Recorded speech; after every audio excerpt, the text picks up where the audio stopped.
Hi, my friends. I have a lot of episodes about working specifically with seniors, but I wanted to sprinkle in a few more as we're nearing the end of the semester. I'll link all those past senior episodes or other things I think you may find helpful for working with your 12th grade students as you get to the end and as you see graduation on the horizon. I think those will be helpful for you. Maybe if you're in over your head right now, I wanted to give you a few tangible ideas of some things you could do right now or that you could try with your seniors if you want to inspire them to follow through on their goals after graduation and avoid the summer melt. If you haven't heard that term before, summer melt is just when your seniors plan to attend college and then they don't. And maybe that's because of financial issues, anxiety, lack of support, a general lack of follow through. It could be a myriad of reasons. I also want to take the liberty to open up this term, summer melt, to not just college plans, but whatever the plans are. I think it's my podcast, so I can do what I want, right? For the sake of the conversation, I'm going to be thinking like this summer melt is going to include balking on any plans, whether it's four-year college, local tech school, basic training for the military, a gap year program, an apprenticeship, name whatever is on the list that your student is doing next. If they bail on their next steps, we're just going to go ahead and call that a summer melt. School counselors can have a huge impact on deterring summer melt for students. Think about all of the transitions you've helped your students with so far. These ones that are about to walk across the stage. You know their stories. It's like the sweetest part of getting to be involved in their graduation. You know how hard they had to work just to get across that stage, or you know what they've been through as you have gotten to know them and have heard the things that they have gone through since kindergarten to get to this point, and you're so proud of them. You are so excited for them to finally get that diploma in their hand. I'm not asking you to go with them to college. I just want you to pass them off smoothly and help them make that transition as successful as possible. You got into this profession to make a difference in your students' lives, but you're spread thin by all of the things that keep getting added to your to-do list. I can't create more hours in the day, but I can invite you into my Counselor Click, where you'll finally catch your breath. Come with me as we unpack creative ideas and effective strategies that'll help you be the counselor who leaves a lifelong impact on your students. I'm Lauren Tingle, your high school counseling hype girl, here to help you energize your school counseling program and remind you of how much you love your job. So let's talk about avoiding the summer melt. What can you do while you still have some time with them to help ease the transition into whatever they do next? I've got a couple ideas for you, so let's talk through them. I would say you're probably not going to do all of them. Maybe hear one of them and say, that's an idea I could try. So first, let's teach them how to not miss deadlines. Yes, this would be nice if they've already mastered it by this point, but if they haven't, it is not too late to work on this skill. I'm talking about help them develop a calendar. This could be a classroom lesson on time management or organization. And yes, of course, it would have been better if they mastered this back in 9th grade, but I don't think talking about this even this late in the game is a topic that will be lost on them. It's still super applicable. So whether that is digital or a paper calendar or using their Google Classroom calendar as they are still in the swing of things with their school accounts, this can be something that you do in a classroom setting or in a small group like a Lunch and Learn series. You probably already find yourself doing this with individual students, and maybe that's the best way to do it, those ones who just need help keeping up and keeping things together. But if you find that you're having a lot of these conversations, maybe you can open it up to some smaller groups during like a lunchtime conversation. I just think it's a much needed skill that can get overlooked or undervalued, and it's something that they are going to take with them no matter what they're doing in their next season.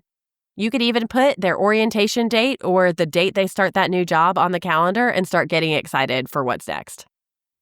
Next, you're getting to the end of the year, and if you've been a senior counselor before, that everybody's going to need to send their final transcript somewhere. And let me tell you, the process overwhelms people every time. It feels like no matter how many times you tell them what this process is going to be like, you still have students and parents freaking out, right? So teach them the process for how it works at your school. Are they going to submit it through Common App or whatever portal? Do they fill out a Google form for your school? How do you know where their final transcript is going to be sent? So teach them how to request it, what they should do if they're confused and they're lost. Do they email you? Do they come stop into your office? Do they call the front office in the summertime? I think being as clear as you can with what the instructions are is super helpful. And then post that everywhere. Post it on your website, post it on social media. Tell important people in the school who might also need to answer those questions. So the senior administrator should know what the deal is with final transcripts, the people in the front office, your clerk or your registrar in your school counseling office. All of these people should be up to date with what this process looks like so that they can all help students. Even if you are a medium-sized school, I feel like this can be very overwhelming for you as the counselor to answer this question about final transcripts 100 times over. You should tell them where they can be advocates for themselves and follow up with admissions if they have questions. I like to send a mass email or remind or message out when final transcripts do go out, or let them know the date that it's going to happen, because, that date might come from the district and it cannot happen before then. Those are all finalized at the same time. And so they're saying, well, my school needs my transcript. My school said they never got it. What do you need to do to head some of that off? You need to tell them when the transcripts will be finalized and when you hope to get them out. Usually, if you can think ahead of what those questions are going to be and you put more information out there, you're going to have less people lining up at your door to ask you the same things over and over again. Next, I think a big part of summer melt for those students who are going to 2-year and 4-year colleges is the financial aid confusion.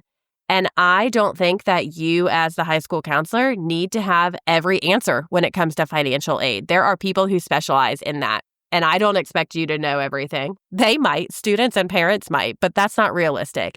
What you can do is you can walk through that financial aid letter with a student and help them find the information that they need to be able to understand it. It can be confusing for everyone. Show them how to call and talk to a real human in the financial aid office if they still have questions. Maybe you can role play back and forth, like what that's going to look like when they pick up the phone, or you can do it on speakerphone so you can introduce and say, hey, I'm here with Sarah, and she is really trying to understand what this means on here. Could you walk her through that? Or have Sarah sit there and introduce herself and set up that conversation, and you just be there for that moral support. If you're looking at this letter with them and financial aid is going to be the make or break for whether they go to school or not, they're looking at it and they say, no, I still need to make up this difference in order to be able to get to this school. Help them. This is kind of the last steps of like tying up those loose ends, putting a bow on their high school graduation, and knowing that they are confidently getting ready to enroll, go to orientation, sign up for classes. But they can't do that if they still need to be able to meet some sort of gap with financial aid. And so if they're still confused on how to do that, just be willing to sit with them and figure it out. Reassure them it can be confusing. If you've never done something before, you can't expect to be an expert at it. It's okay that they have questions. Anytime you do something for the first time, it can feel overwhelming. And then to top that all off, financial stuff is just really scary and can feel really limiting and exposing. So you just offering to be alongside with them and help them get their questions answered, I think would go steps above and beyond as you're trying to help them avoid summer melt. If you have students with IEPs and 504s on your caseload, you're probably going to be involved in some of their special ed transition meetings. And I think this is a huge place that you can make an impact when it comes to transition out of high school and into a college or professional setting. So you're going to be there as a person to answer a lot of questions as that parent and student are getting ready to leave high school. They probably have questions about their accommodations and if they can get those in college and what that looks like and just how that will transition into their next phase. And again, you might not have all of the answers, but you can have a conversation with the special ed teacher even before you all sit down in the meeting so that you feel like you can be a little bit more knowledgeable. You might not be the expert, but you can answer a lot of the questions. And just your presence there will be calming enough to be able to help answer some of those simple questions that you don't even realize you're answering all the time and you do have the knowledge to be able to do. So just by you being there and supporting those families as an extra stakeholder, you are equipping them to avoid that summer melt. They look around that table and say, all of these people are on my team. All of these people are cheering me on. I can come to them if I have questions as I transition with whatever special ed services I'm leaving this high school with. And here's how I go continue getting some sort of support services in college. This one is kind of fun. I think that this next example that I have for helping your students transition is a fun opportunity to sit down with a group of students, especially maybe in a lunch and learn setting, and do some research together and think about life after high school. So I want you to think about how you could help your students connect to campus organizations or residence life before they even get there. I see students become so successful when they already have a game plan before they ever even step on campus. So that could look like sending an email, following an organization on Instagram or TikTok, looking up ahead of time when the activity fairs are going to be, and then, putting it on the calendar that they are already using. They should be able to figure out how to connect with people ahead of time. Have they found their roommate yet? How do they do that? Is it in a Facebook group? Is it through DMs on social media? Is it through a mutual friend? Where will they be living? How do they sign up for classes? Those are all really big transition things, but you can start doing that research now ahead of time. And yes, some of it will happen at orientation or whenever they step foot on campus. But I find that the more research they can do ahead of time and maybe even connect with another student or a human on campus, like a student leader, someone who's the president of the club that they want to get involved in, it just builds their confidence before they ever even get there. They're just going to be so much more eager and confident to show up to that event or that social setting because they know the name and the face of someone sort of familiar, even if it was online, that they're going to talk to when they get there. We all want that person to welcome us and smile and say, "Oh yeah, I remember chatting with you." That would build so much confidence before they get there and would help them not just shy away from not going to the thing because they haven't built up their confidence yet. So I think that can be a really powerful strategy and a fun thing to do with a group of students, maybe even who are going to the same school. And so that's kind of my next idea here too. Connect your students with other students in your school who are going the same place as they are. And maybe that's all the students who are going into the military after. They're going to have some common fears and trepidations that it could be really life-giving to get to share those with each other.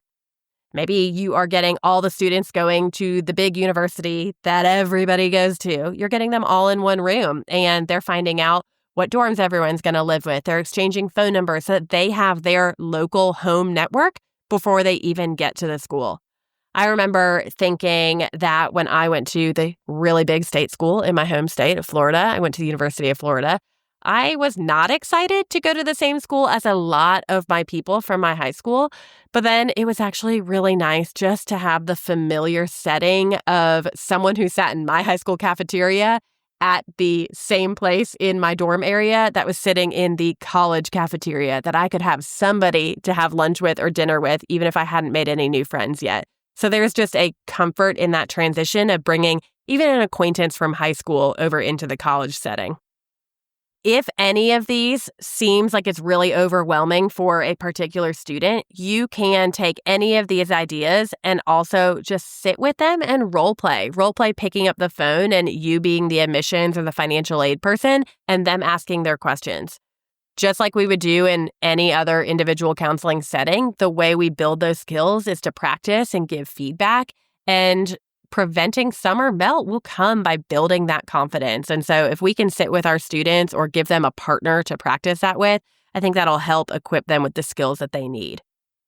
So you taking maybe one of these ideas and running with it will help them actually follow through and go through with their goals that they had for after high school. I know that's so exciting and fulfilling for you as a counselor to see students reach their goals. And this is just our last little kick at helping encourage their self-advocacy skills.